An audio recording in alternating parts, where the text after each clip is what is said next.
नमस्कार मित्रांनो, श्री स्वामी समर्थ. आज मी केले होते मसाले शंकरपाळे.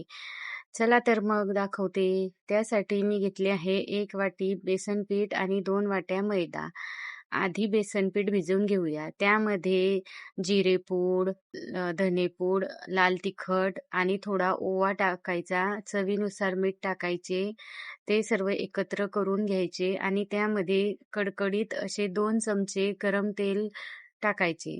ते छान मिक्स करून घ्यायचे आणि त्याचा छान घट्ट गोळा भिजवून घ्यायचा. नंतर ताटामध्ये आपण 2 वाट्या मैदा घेतलेला आहे.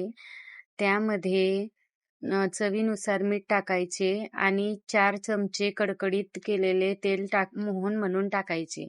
ते छान एकत्र करून घ्यायचे आणि त्याचा सुद्धा घट्ट गोळा भिजवून घ्यायचा आहे आपल्याला.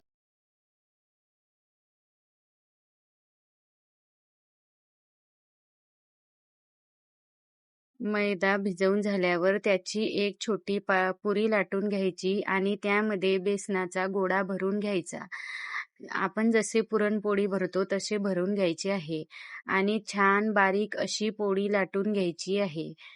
पोळी लाटून झाल्यावर त्यात काटेरी चमच्याने त्यामध्ये खाचे मारून घ्यायचे आणि नंतर कटरच्या साहाय्याने शंकरपाळे कापून घ्यायचे आणि तेलामध्ये छान खमंग खुसखुशीत तळून घ्यायचे.